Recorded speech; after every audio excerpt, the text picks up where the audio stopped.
Saya ini punya teman yang kaya raya. Dia biasa ngamal 1 miliar, 2 miliar. Dia nggak terima sama fatwa saya, Gus kenapa Anda masih muji orang miskin? Ngamalnya tuh banyak saya sekali ngamal bisa 1 miliar, setengah miliar. Tapi kata saya, ngamal kamu itu tidak dramatis, nggak seru kata saya.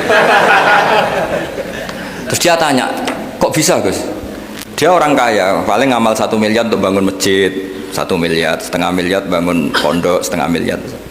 Tapi kalau orang miskin, misalnya tukang becak, orang miskin kan pasti kawannya orang miskin. Kan nggak mungkin orang miskin utang Abu Rizal Bakri, utang Yusuf Kala, kan nggak mungkin. Kenal saja ndak. Orang miskin kan utangnya sesama orang miskin. Itu pasti itu kan hukum sosial ya. Nah ternyata itu apa? Hari itu anaknya ndak makan, hari itu istrinya mau kelahiran.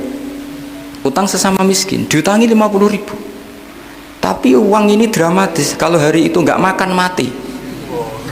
Artinya apa? Ada orang amal 1 miliar untuk bangunan, kadang aksesoris, yang satu ngutangi 50.000 tapi taruhannya nyawa.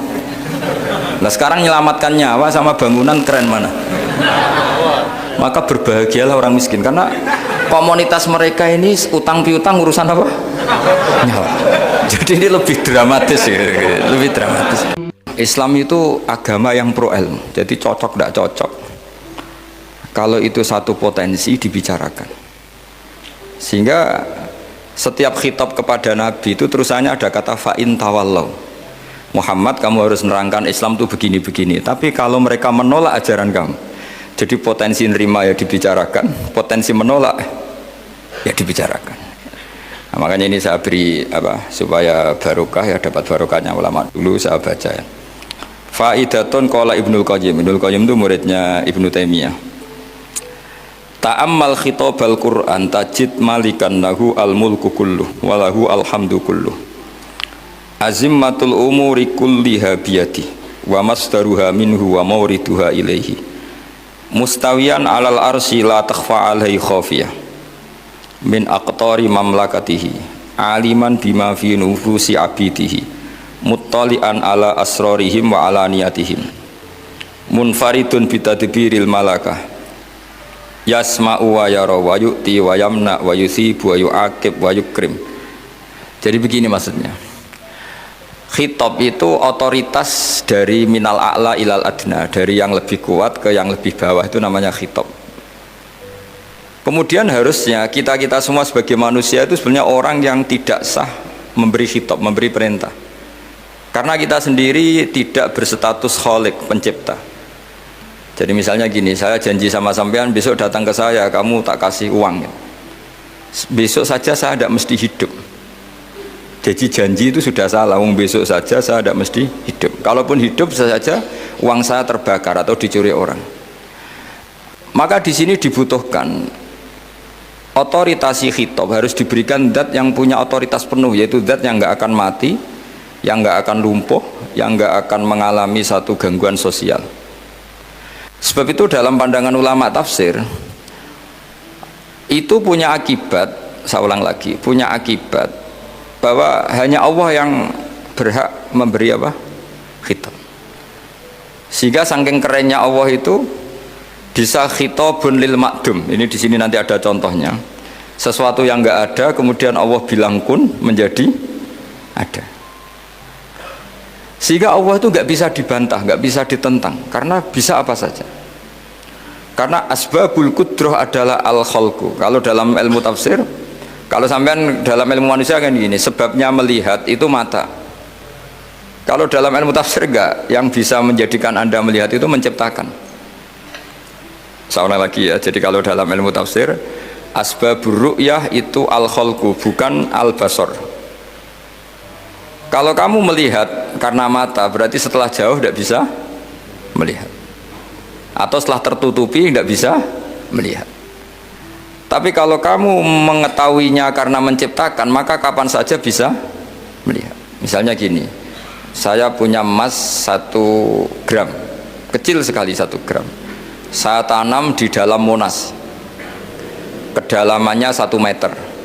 Mbok saya sudah di Jogja, saya tetap tahu bahwa di Monas kedalaman 1 meter ada emas 1 gram. Kenapa? Karena saya yang menciptakan, yang mengatur itu semua. Sehingga setelah saya di Jogja, setelah saya di mana-mana tahu bahwa di Monas itu ada emas 1 gram dalam kedalaman 1 meter.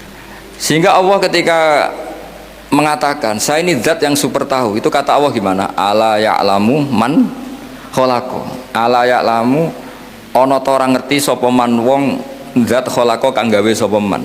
Masa orang yang menciptakan kemudian tidak tahu? Jadi awal tahu itu karena menciptakan. Tapi kita ini sudah lama jadi bodoh karena kita tahunya pakai mata. Sehingga kita mengatakan bagaimana orang buta bisa tahu wong dia buta. Kalau dia yang menciptakan tetap tahu. Tadi misalnya orang buta di kamar mandinya masang paku atau masang apa, dia tahu kalau di kamar mandi saya ada paku. Kenapa kok tahu? Karena yang masang saya. Nah, ini penting saya utarakan supaya nanti itu gampang analisis ayat-ayat berikutnya. Otoritas itu, otoritas khitab itu harus diciptakan dulu. Nah, baru setelah punya otoritas, saya ulang lagi, baru punya hak khitab. Nah sekarang enggak, para raja, para presiden, para dosen, para kiai itu sering melancarkan khitab, sementara dia enggak menguasai apa yang akan terjadi. Makanya Allah mengkritik kabura maktan indallahi antaqulu ma la tafalun. Itu salah besar ketika kamu seakan-akan memegang otoritas pada sesuatu yang sebenarnya kamu tuh enggak pernah melakukan, enggak pernah ikut menciptakan. Misalnya cong kowe nak nurut aku sebenarnya mesti uripmu kepenak. Otoritas itu dari siapa coba? Urip kepenak ya di luar wilayah kita, kehidupan besok juga di luar wilayah kita. Sampai kita kalau mau ke kuburan itu panduannya Nabi gimana kalau berdoa? Apa? Assalamualaikum daro qaumim mukminin wa inna insyaallahu bikum lahikun. Salam untuk kalian semua dan kita insya Allah suatu saat akan bertemu, insya Allah. Padahal mati itu adalah satu keharusan. Tapi kalau yang di kuburan itu orang mukmin, kita tidak ketemu lagi sama mereka jika kita mati kafir, karena nanti tempatnya beda. Yang satu alamatnya surga, yang satu alamatnya neraka. Maka kata ulama, kata insya Allah di situ adalah kita masih berharap mati dengan status yang sama, sehingga bisa ketemu. Jadi itu artinya gini, di selain Allah itu bilang janji, bilang khitab itu nggak sah. Dulu Kanjeng Nabi Muhammad SAW itu saking yakinnya setiap problem itu ada malaikat Jibril datang, saking yakinnya. Suatu saat ada orang Yahudi tanya, Muhammad kalau kamu Nabi betul, beritahu kami tentang Dzulqarnain, beritahu kami tentang Ruh, beritahu kami tentang Luqman Al-Hakim. Nabi karena reputasi hariannya dipandu Jibril bilang, ya sudah besok datang lagi ke sini tak jawab. Ternyata Jibril nggak datang, padahal semua ditunggu lama nggak datang sampai ratusan. Padahal yang tanya orang Yahudi yang sukanya bully Nabi, lama nggak datang. Lama-lama protes, Jibril ini gimana, saya dalam keadaan tertekan malah tidak datang. Datang Jibril dengan tanda kutip nyalahkan. Yaitu ada ayat wala taqulanna li syai'in inni fa'ilun dzalika ghadan illa ayyasha. Jangan katakan besok bisa melakukan sesuatu tanpa mensandarkan itu semua kepada kekuasaannya Allah Subhanahu wa taala. Akhirnya semenjak itu Nabi mensyariatkan kalau kamu janji harus mengatakan insya Allah.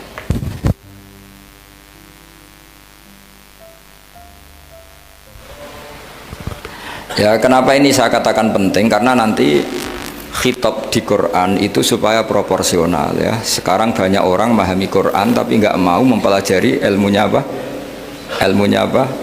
Quran. Termasuk ilmunya Quran tadi ya, ada 3 ingat ya. Khitabun lin nabi itu bisa saja khitabun li ummati. Yaitu dalam kasus-kasus yang Nabi tidak ngalami kasus itu tapi yang ngalami umatnya. Nah, kenapa khitabnya tetap kepada Nabi? Karena yang bisa komunikasi dengan Allah itu hanya Nabi. Makanya bisa dilihat di ya ayyuhan nabiyyu itu mufrad mudzakkar. Nabi Muhammad itu satu orang yang berstatus lelaki. Kemudian idza talaqtum itu kalian semua.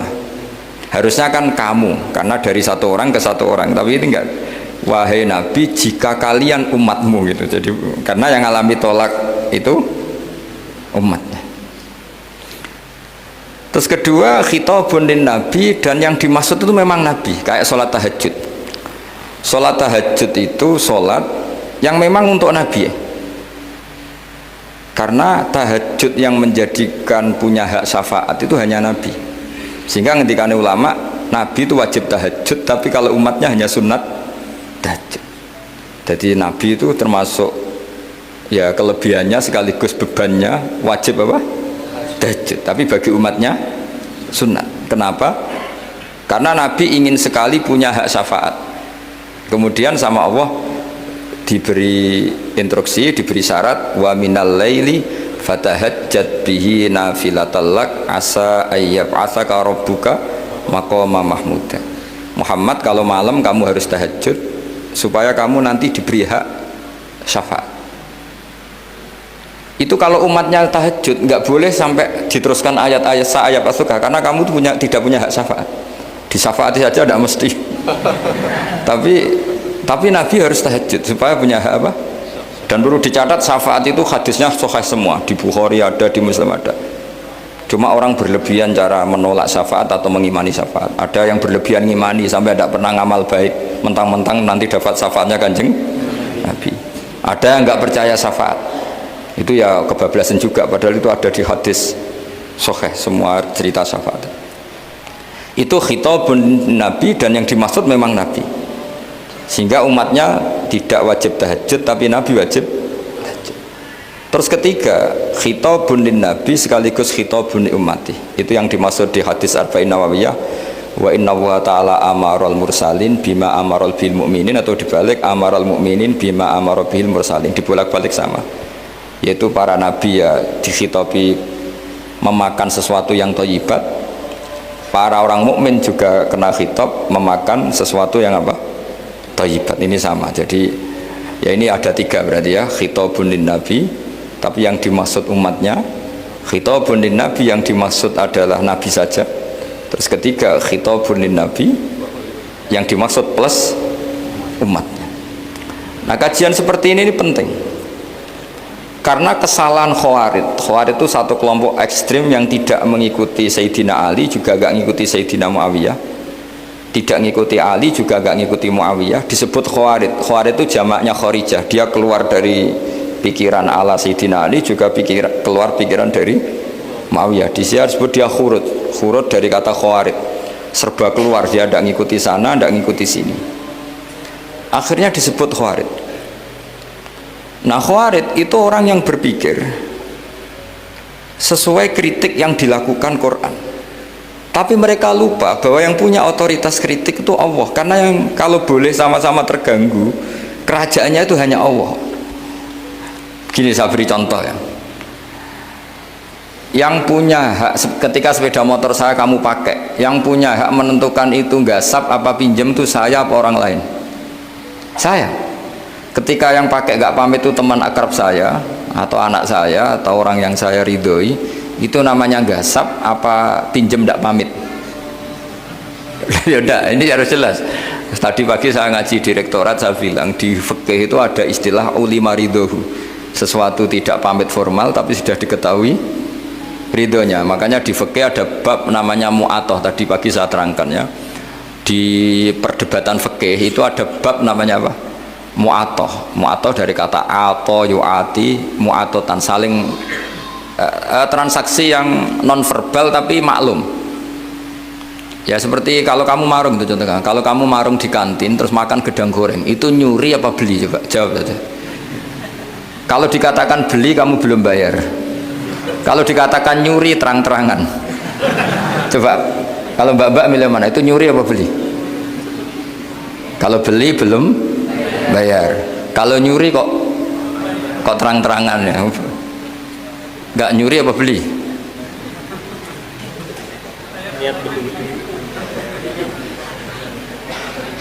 Jadi ada gedang goreng di warung, kamu datang langsung makan, ada kerupuk dimakan, ada telur asin dimakan, itu nyuri apa beli?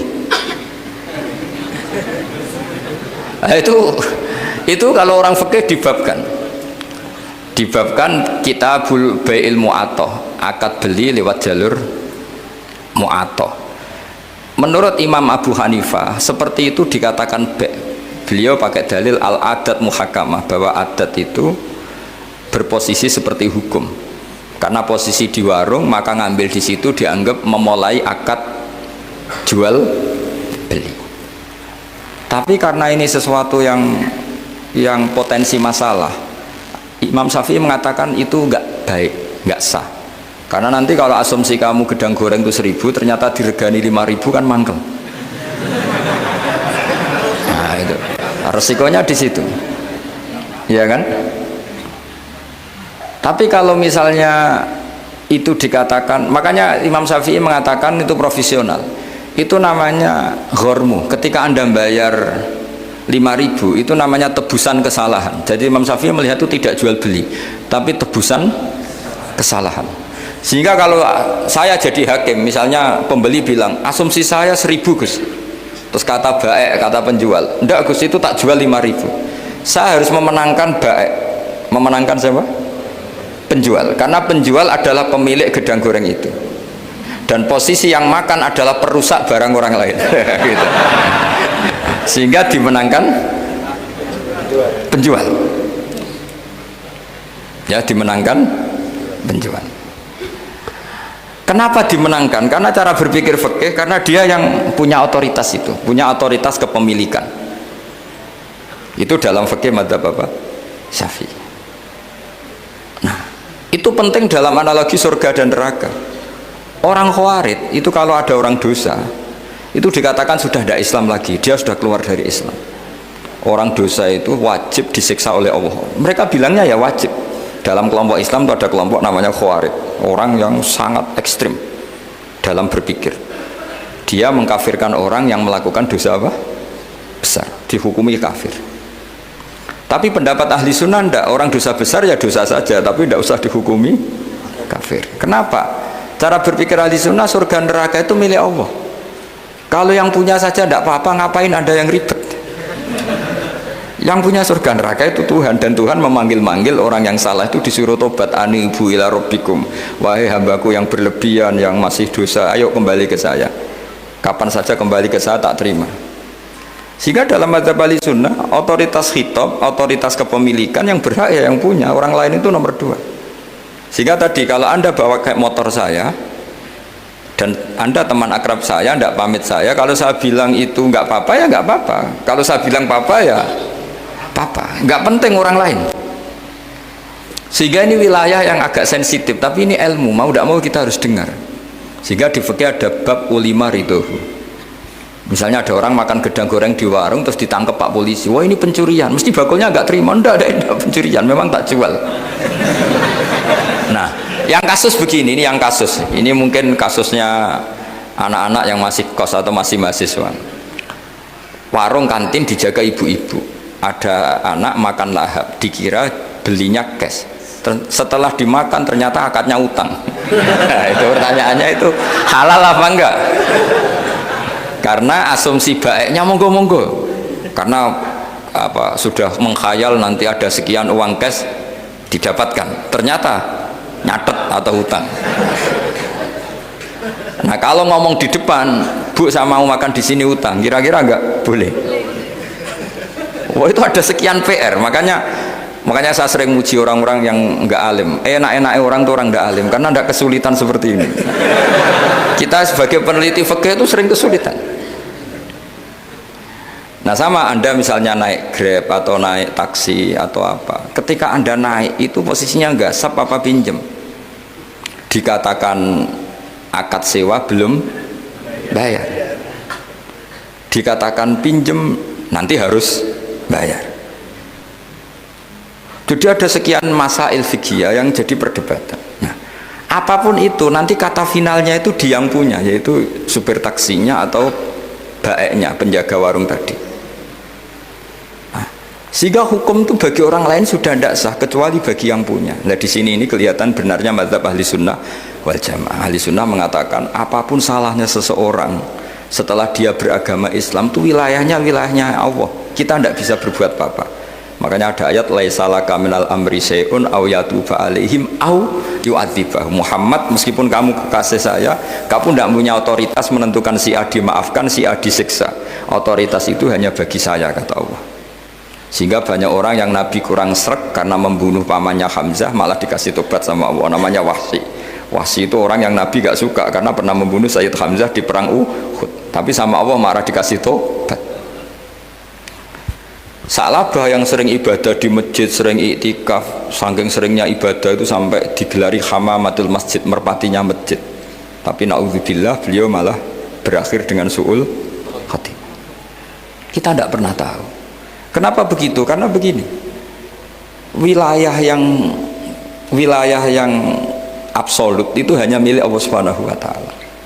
Sehingga Nabi kalau ketemu Wahsy ya bilang, iman kamu sudah saya terima, Islam kamu sudah saya terima, tapi saya ini manusia, tolong sembunyikan wajahmu dari saya, karena kalau saya ingat kamu itu mangkel, karena ingat kamu pernah membunuh Hamzah. Tapi saya sebagai Nabi harus nerima iman kamu, karena Nabi itu gak boleh dendam. Tapi kalau mangkel-mangkel sedikit kayaknya agak boleh mungkin ya, mungkin itu ya. Tapi profesional, Nabi sebagai manusia nggak berkenan melihat Wahsy, tapi sebagai Nabi legowo terhadap imannya Wahsy. Tapi Allah sendiri yang ngendikan laisa laka minal amri syai'un aw yatuba. Coba orang munafik, kayak apa salahnya orang munafik? Tapi ketika Allah ngendikan tentang orang munafik gimana? Wa yu'adzibal munafiqina in sa'a aw yatuba. Allah bisa saja menyiksa orang munafik insya'a kalau berkehendak au yatuba, atau Allah mengasih tobat. Nah, karena pendapat ahli sunnah itu lebih valid sesuai ayat-ayat Quran, maka yang diikuti mayoritas di dunia adalah mazhab ahli sunnah wal jamaah. Dan itu dimulai cara berpikir yang sederhana, yang berhak menentukan khitab ya yang punya, titik itu saja. Yang berhak menentukan khitab ya yang, lah tentu yang punya alam raya ini hanya Allah Subhanahu wa Ta'ala. Makanya Allah mensifati dirinya Malik Yaumiddin. Kita tidak bisa. Makanya bahaya ya, pikiran-pikiran kayak Khawarij itu bahaya. Sampai nggak usah tanya saya. Lalu Khawarij kalau di era modern siapa Gus? Anda provokator kalau tanya gitu. Ya itu tidak boleh provokator. Pokoknya pikiran itu salah karena membatasi otoritas Allah Subhanahu wa Ta'ala. Allah itu paling tersinggung kalau sifatnya dipakai, dicatut. Di Sahih Muslim itu ada riwayat, di hadis Muslim termasuk hadis Sahih itu Bukhari dan Muslim, itu ada seorang soleh sujud. Pas sujud dia diinjek orang preman, kira-kira seperti itu kalau sama diinjek. Terus si yang sujud tadi bilang gini, wawahi, ada kata wawahi, wawahi la yaghfiru wahu laka, demi Allah, Allah tidak akan maafkan kamu. Saat itu juga Allah ngasih wahyu kepada Nabi di zaman itu, bilang ke yang sujud, pahala sujud tak cabut, dia tidak punya pahala, dan yang menginjek dosanya tak ampuni. Terus Nabinya tanya, kenapa ya Allah? Saya tersinggung, kata Allah, hanya disetatuskan nggak bisa memaafkan. Padahal wa anal ghafir wa anal akhid bidzunub, saya adalah zat yang bisa maafkan, bisa nyiksa. Kenapa status saya tinggal satu? Allah kan bisa kan, walillahi mulkus samawati wal ardh yaghfiru liman yasha wa yu'adzibu man yasha. Tapi si yang sujud tadi menstatuskan Allah hanya satu, yaitu yu'adzib, menyik. Itu kata Allah, kok enak, saya ini Tuhan, bisa menyiksa, bisa mengampuni, kenapa status saya jadi satu? Kamu kan mesti gak terima. Status kamu dihilangkan satu, terima gak kamu? Gak terima. Sebagai suami kamu tetap punya dua status, bisa meneruskan nikah, bisa menceraikan. Coba status kamu tak ambil satu, nggak boleh menceraikan. Istri kamu gendut, walek, cerewet. Wah, posengnya bukan main itu. Sama mbak-mbak juga sama. Sebagai istri harus nurut sama suami gini-gini, tapi juga punya hak rafa, hak mengajukan gugatan cerai jika suaminya tidak jelas. Mau nggak dicabut status hak rafa? Nggak mau. Kalau punya suami walek, jelek, senang goda perempuan lain, itu kan. Nah, Allah itu punya status bisa memaafkan, juga punya status bisa menyiksa. Terus orang-orang yang sok soleh dengan tanda kutip itu kadang-kadang inginnya Allah tuh nyiksa terus sama musuhnya. Kalau sama dia memaafkan terus. Terus corong Jawa kan, aku mbahmu tapi kan gitu kira-kira. Kok enak gitu. Nah, jadi ya sudah seperti itu. Lagi-lagi kata kuncinya apa? Beri otoritas itu hanya kepada Allah Subhanahu wa taala karena dia adalah pemilik otoritas sejati. Sehingga zaman Nabi siapa saja itu ya mungkin orang kayak apa dulu Khalid bin Walid. Perang Uhud kalah itu panglimanya orang kafir zaman itu siapa? Khalid bin Walid. Dan dia melakukan pembunuhan masif zaman itu. Tapi dia dikasih tobat. Namanya Khalid bin Walid. Tapi Sa'labah yang tukang di masjid kadang berakhir seperti itu. Ya sudah, akhirnya kita mau tidak mau ya sudah introspeksi. Sampai sesoleh apapun kita selalu diajarkan doa ya muqallibal qulub tsabbit qalbi ala dini. Karena kayak apa kalau hati kita dibolak-balik? Karena cara berpikir tentang Islam dan tentang ateis atau tentang kekafiran itu mirip satu visi. Makanya hati-hati mahasiswa karena senangnya berpikir sendiri. Ada ngelantur kemana-mana. Saya beri contoh. Sampai kalau sekarang masih miskin berbahagialah. Karena miskin itu mudah jadi orang dermawan. Kalau orang sudah kaya itu ribet. Coba misalnya sampean jadi santri saya, tak contohkan. Biasanya santri kalau sama kiainya akan loyal. Kamu miskin punya ayam 2, tak minta 1 boleh enggak? Boleh, padahal itu 50%. Ya, terus punya uang 100.000, tak minta 50.000 kira-kira boleh enggak? Boleh, padahal itu 50%. Tapi kalau kamu kaya, punya uang 1 miliar, tak minta 500 juta, boleh enggak kira-kira? Padahal itu berapa? 50%. Gampang mana dermanya orang kaya sama orang miskin? Untuk mengamal 50, itu mahasiswa yang masih miskin-miskin, uangnya hanya 100.000, nraktir temannya habis nggak masalah. Padahal itu berarti 100%. Uangnya 50.000 diminta temannya dikasihkan semua. Padahal itu aset satu-satunya.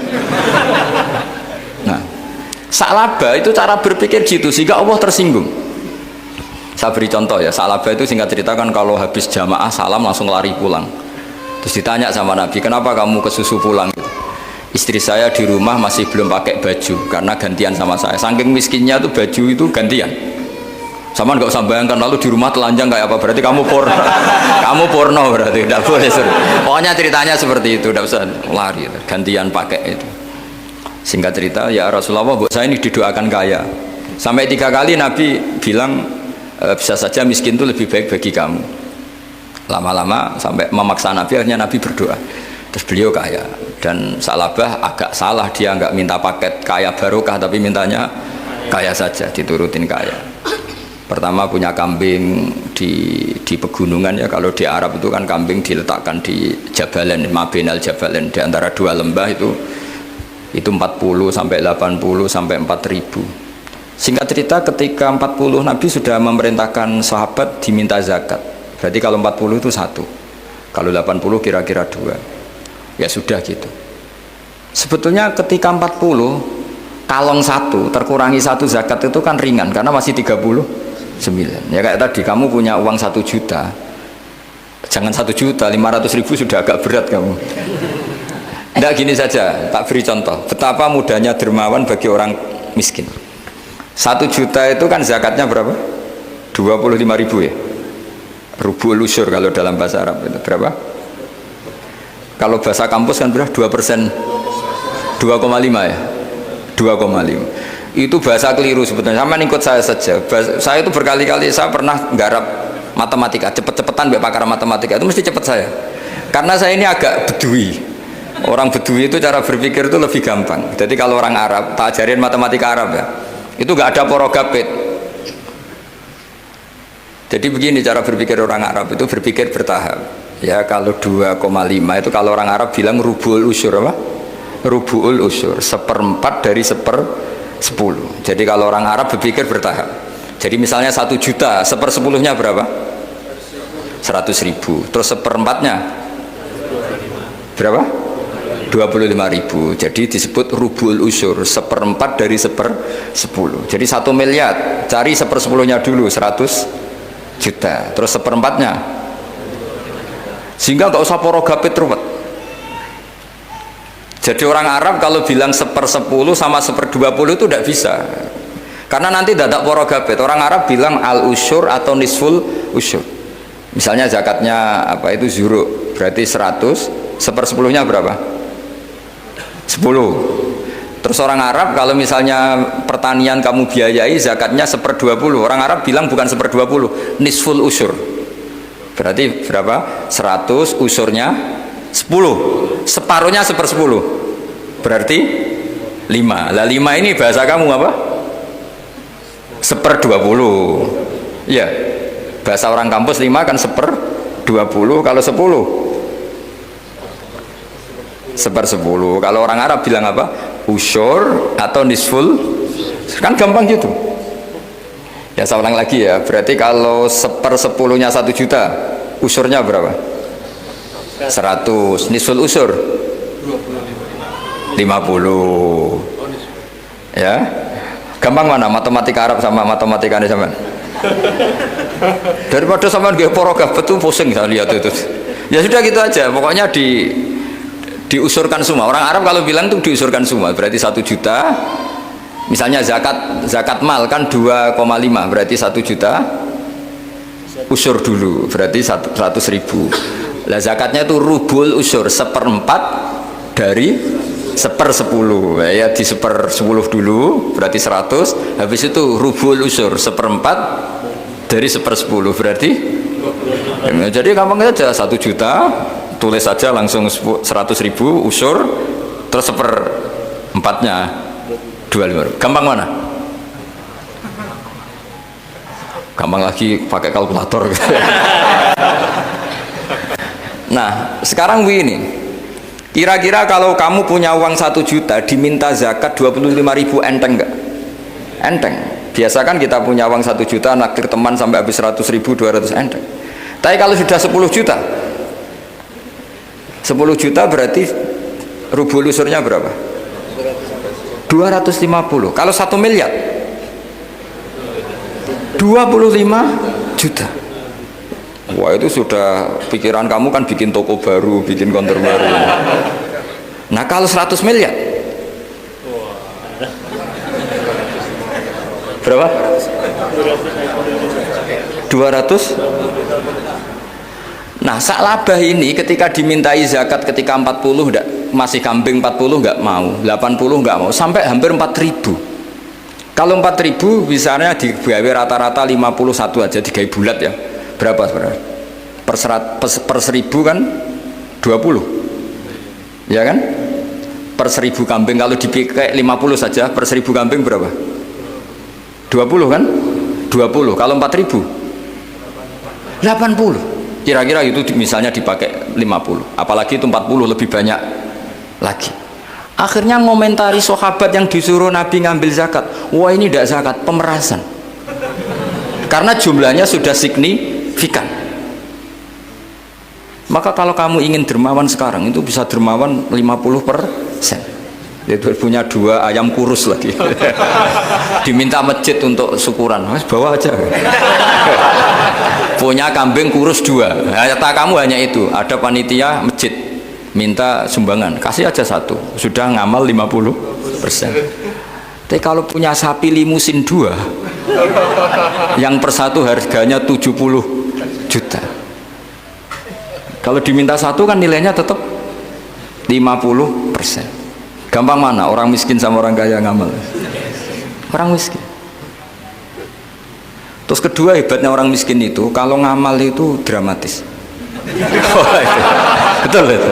Jadi makanya kenapa Nabi suka orang miskin. Loh, saya pernah ditanya, saya ini punya teman yang kaya raya, dia biasa ngamal 1 miliar 2 miliar.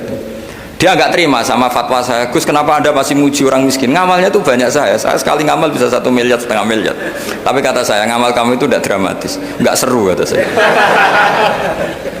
Terus dia tanya, kok bisa Gus? Dia orang kaya, paling ngamal 1 miliar untuk bangun masjid, 1 miliar, setengah miliar bangun pondok, setengah miliar. Tapi kalau orang miskin, misalnya tukang becak, orang miskin kan pasti kawannya orang miskin. Kan nggak mungkin orang miskin utang Abu Rizal Bakri, utang Yusuf Kala, kan nggak mungkin. Kenal saja ndak. Orang miskin kan utangnya sesama orang miskin.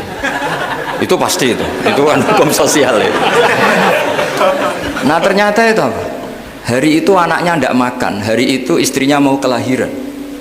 Utang sesama miskin, diutangi 50.000. Tapi uang ini dramatis, kalau hari itu nggak makan mati. Artinya apa? Ada orang amal 1 miliar untuk bangunan, kadang aksesoris, yang satu ngutangi 50.000 tapi taruhannya nyawa. Nah sekarang menyelamatkan nyawa sama bangunan keren mana? Maka berbahagialah orang miskin, karena komunitas mereka ini utang piutang urusan apa? Nyawa. Jadi ini lebih dramatis ya, lebih dramatis, lebih keren. Loh, makanya utang piutang orang miskin itu paling diabadikan Quran karena lebih keren, lebih keren. Karena nyawa apa? Loh, saya ini kan termasuk kecil sudah kiai agak keren, sudah kiai agak mapan. Itu kalau orang-orang kaya nawarin saya paling Gus nggak ganti mobil, nggak ganti aksesoris mobil itu nggak keren. Al-Nadikan tetap ngamal pun nggak keren. Tapi kalau orang miskin, saya sering kan dengar cerita mereka orang itu ngeri. Kayak cerita yang diabadikan Quran itu, wa yu'thiruna ala anfusihim walau kana bihim khassasah. Itu Nabi mengumumkan, saya punya tamu tapi hari ini saya tidak bisa hormat tamu. Ada sahabat yang usul, saya ya Rasulullah, perlu dicatat dulu di Arab tuh nggak ada warung, nggak ada GoFood, nggak bisa kamu pesen online terus, wah nih nanti delivery gitu nggak bisa. Nah terus akhirnya datang ke rumahnya, datang istri saya, ada makanan tidak ada hanya untuk jatahnya bayi. Terus ya sudah, bayinya kamu tidurkan supaya jatah itu dimakan tamunya Rasulullah. Tapi kan jatahnya orang satu, tamunya kan malu kalau nggak ada yang nemanin. Terus ya sudah, lampunya dimatiin, pura-pura kamu nemanin. Wos yang satu ya ada piring sama sendok, pura-pura nemanin, yang satu makan betul. Itu diabadikan Quran. Karena apa? Dramatis gitu. Sehingga pagi-pagi dia datang ke Nabi, kamu punya amal apa? Sehingga tadi malam ada ayat wa yu'thiruna ala anfusihim walau kana bihim khassasah. Mereka mengalahkan kepentingan dirinya sendiri meskipun punya kepentingan sendiri demi tamu tadi. Terus cerita dia, kita tamu tadi malam ya Rasulullah, yang saya sanggup menghormat, sebenarnya saya tidak punya apa-apa, hanya jatah bayi. Itu aja dramatis, bayinya ditidurin dulu. Tapi tidak disuntik ganja, tidak ditidurin. Ditidurin biasa nanti kan, ditidurin biasa. Terus suami saya pura-pura nemani, lampu dimatikan. Nah mungkin tamunya saking laparnya gak penting mikir itu, yang penting makan aja. Jadi maka sebetulnya orang-orang miskin itu tidak usah hiru, wah itu orang kaya bisa ngamal masjid 1 miliar 2 miliar. Tetap ngamalnya ini sesuatu yang tidak mendesak. Tapi sesama orang miskin, kalau temannya minta tolong itu mesti dramatis. Istri mau kelahiran, kematian, kelaparan, wah yang diselamatkan itu seru semua. Artinya gini ya, kalau miskin ya nikmati saja, itu ada peluang untuk menyalip pahalanya orang-orang. Tapi yang kaya ya tetap kaya. Kalau semuanya miskin, nanti yang miskin kerja di mana kalau semuanya miskin? Ya kembali ke tadi, ke ilmu khitab.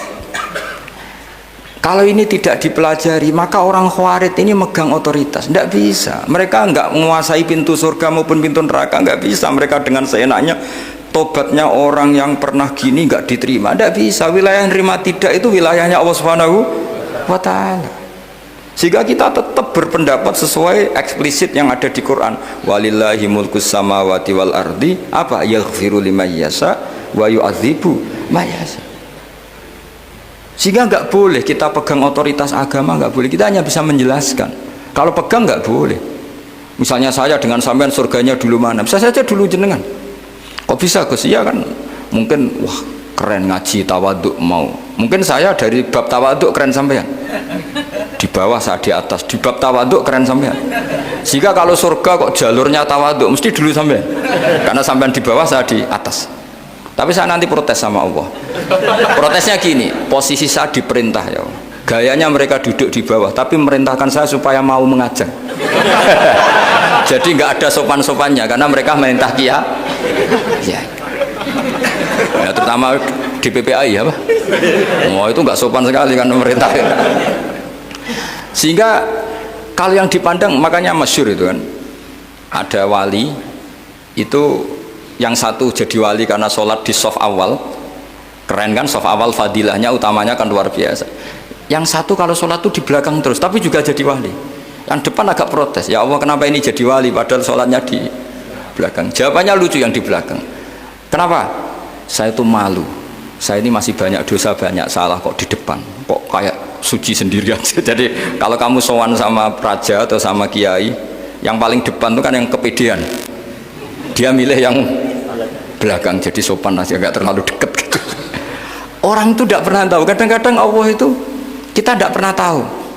Andai kan boleh dibahasakan, kita tidak pernah tahu cara berpikir Tuhan. Jadi Allah itu zat yang mau, ya itu tadi otoritasnya penuh. Makanya saya pernah cerita di mana-mana, di kitab-kitab yang saya baca itu ada 2 orang yang ahli neraka, sudah di neraka. Ini sekaligus ijazah, saya ulang lagi sekaligus ijazah, bisa dipraktekkan nanti itu. Setelah itu 2 orang ini dipanggil ke surga sama Allah. Allah itu tanyanya ya aneh, enak di neraka? Ya udah enak di neraka. Ya gak enak di neraka, kok ditanya enak enggak, ya gak enak. Ya sudah, kembali lagi ke neraka, lari kencang-kencang, lari menuju neraka, lari sama Allah. Dipanggil lagi, loh kenapa kamu semangat? Ya Allah, saya ini kapok, saya ini trauma. Dulu ketika engkau perintah, saya ini lelet sekali, disuruh sholat lelet, disuruh zakat lelet. Maka ini jenengan perintah saya semangat supaya nggak ngulang kesalahan yang sama. Akhirnya sama dipanggil, ya sudah di surga aja, di surga. Karena semangat lari menuju neraka. Maka ini ijazah, nanti kalau di mahsyar ya, kamu dipanggil, ayo masuk neraka, harus apa? Semangat, harus semangat. Oke Gusti, semangat. Lah repotnya kalau nggak dipanggil lagi. Akhirnya barokahnya semangat itu dia di surga.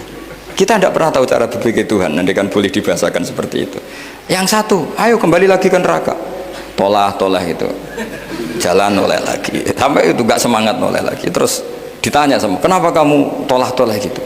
Saya tidak pernah ngira ya Allah, ketika engkau panggil di surga, kemudian engkau kembalikan lagi ke neraka. Ya sudah, kamu di surga saja. Barokahnya husnudzon.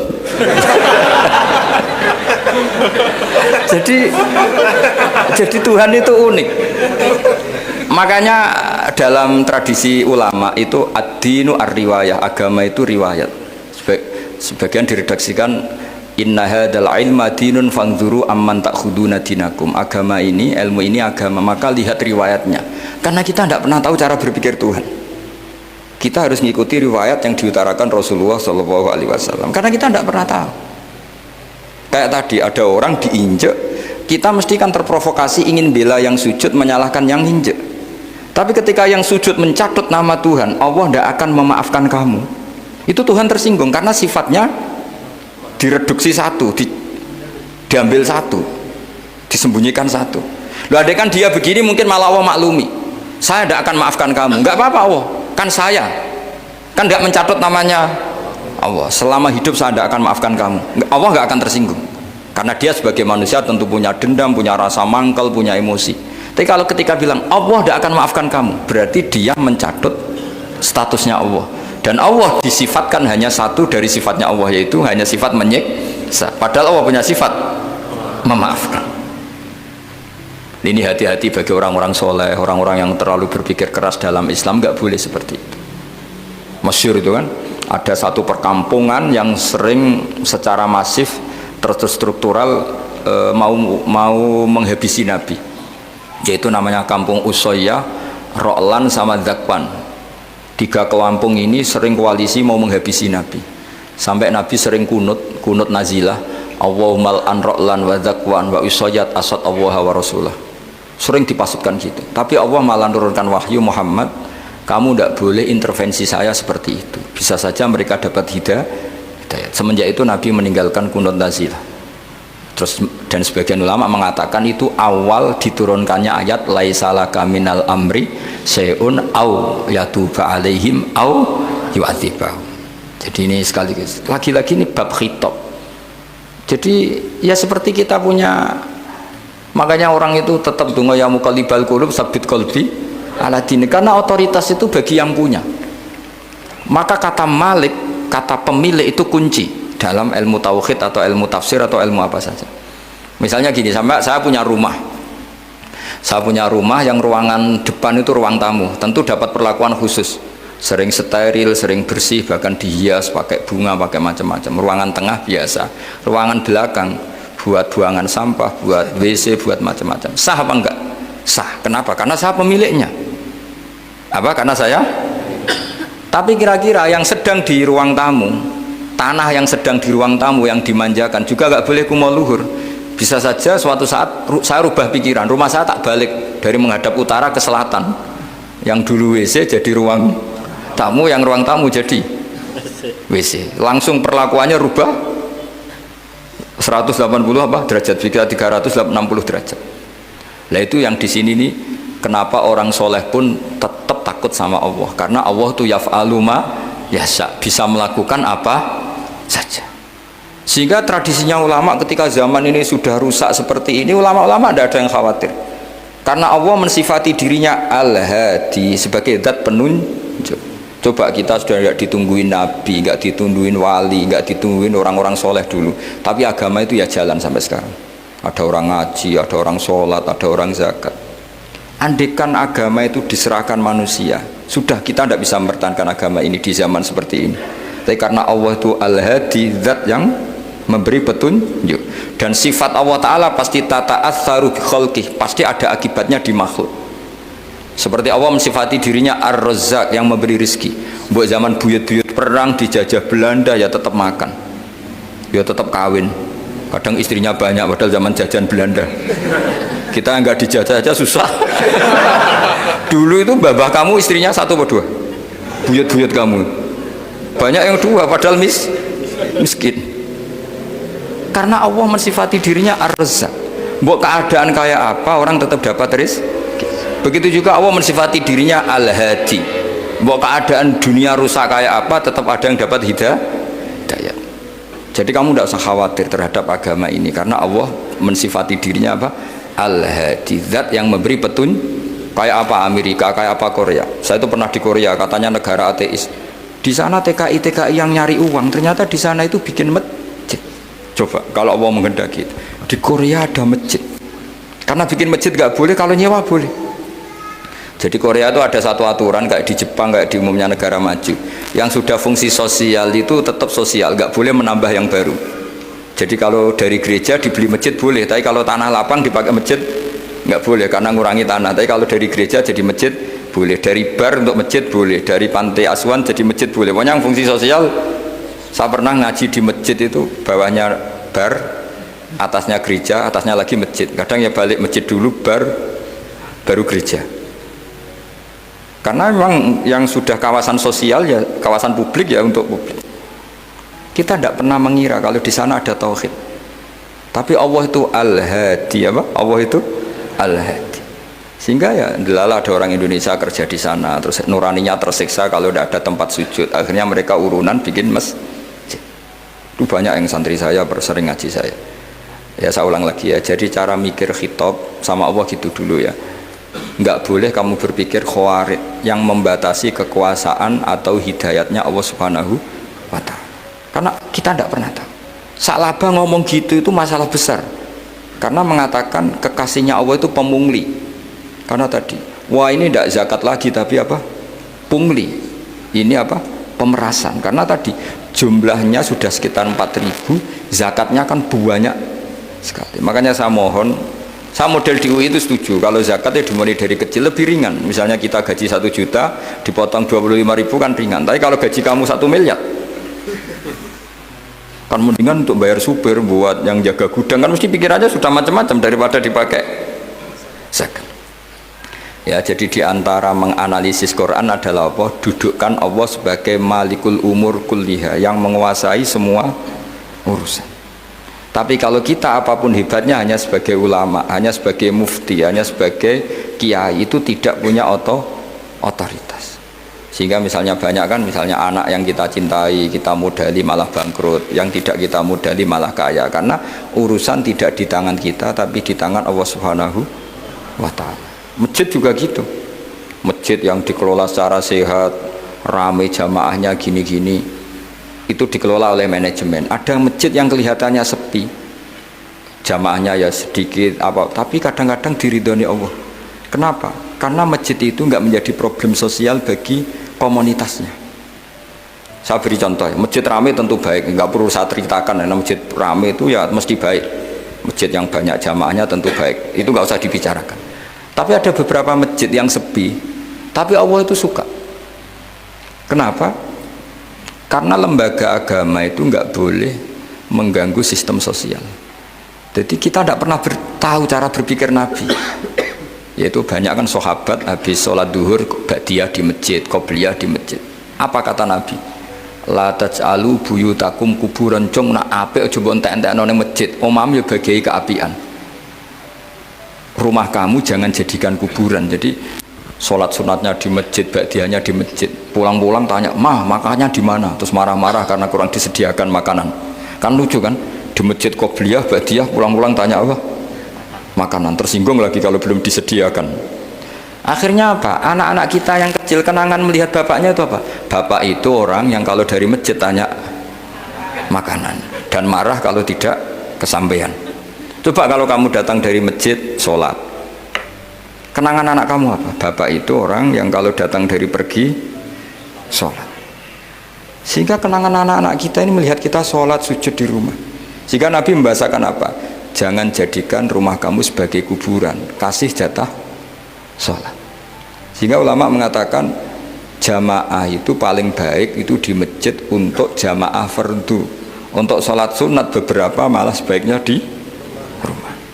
Sehingga saya ini sebagai kiai ya sering bingung. Bingungnya kadang ada orang terlalu overacting, ingin masjidnya ruame sehat. Yang satu enggak. Saya ini sering dipamiti. Ya saya akhirnya bingung. Bingungnya ya barokahnya ngalim itu bingung. Kalau enggak ngalim malah enggak bingung. Karena ya sudah harus gitu. Sampai tak beritahu ya. Nabi awal ngendikan itu ju'ilat lanal ardu kulluha masjidan. Semua tanah Allah itu hakikatnya masjid. Apalagi ini rumah kita. Anak kita biar menyaksikan saat kita sujud, saat kita baca Quran, saat kita ngaji. Kalau semua ini di masjid, kemudian Anda di rumah taunya makanan, menuntut ngopi, menuntut kenangan di keluarga kita kurang baik. Makanya Nabi membahasakan apa? La taj'alu buyutakum kuburon. Jangan jadikan rumah kamu sebagai kuburan. Apalagi ada pepatah lagi, al-ummu madrasatul ula, ibu adalah madrasah pertama. Coba kalau kita ngajarin Quran di rumah, ya tentu masjid ya tetap ada kegiatan, tapi jangan sampai mematikan rumah. Sehingga kita sebagai ulama itu ada masjid rame ya seneng, ada masjid setengah rame ya nggak apa-apa, asal efeknya menyebar ke masyarakat. Jadi ramenya masjid ya baik, tidak rame kalau yang rame ibadah di rumah-rumah juga baik. Maka dulu zaman Nabi Musa malah istilahnya waj'alu buyutakum qiblata wa aqimus sholat. Jadikan rumah kamu sebagai kiblat, sebagai tempat ibadah. Coba kenangannya Nabi kalau sholat malam itu di rumah apa di masjid? Di rumah. Sehingga Aisyah punya kenangan sampai hatta waromat qodamau, sehingga kakinya Nabi bengkak. Dan Nabi alami saja. Kamu kira Nabi sholat punya kayak anak-anak sekarang kan yang ada ruang sholat, ternyata hanya dipasang sajadah sama tasbih, nggak pernah dipakai.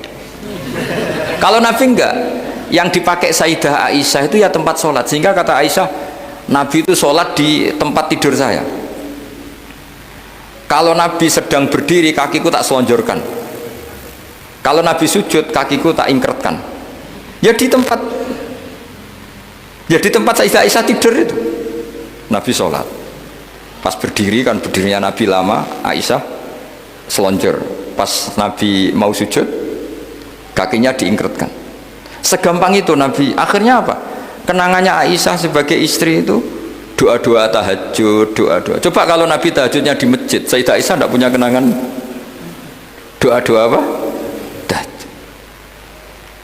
Sehingga kita harus ngikuti ngaji. Sehingga kalau nuruti teori ya sholat itu ibadah. Sebaiknya kalau ibadah ya di tempat ibadah. Tidak seperti itu cara pandang. Kata Nabi, semua buminya Allah adalah saksi kita ketika ketemu Allah. Semakin saksi itu banyak, maka semakin baik. Maka kalau sholat sunat, kesunatannya itu pindah-pindah tempat. Tapi ya jangan terlalu habis di sini terus pakai mobil ke sana gitu. Iya, kalau pas di perempatan ada orang cantik nggak jadi diterusin nanti. Tapi ini sama saya cerita ya. Jadi di antara mengkaji Quran itu mengkaji cara Allah membuat khitab. Dan yang kunci semua adalah Allah adalah zat sing otoritatif, malikul umurikul dia, pengendali dari semua. Maka kalau nyifati Allah ya tetap yaghfiru liman yasha wa yu'adzibu mayasa. Jangan pernah mengambil otoritasnya Allah Subhanahu wa taala. Sekian, assalamualaikum.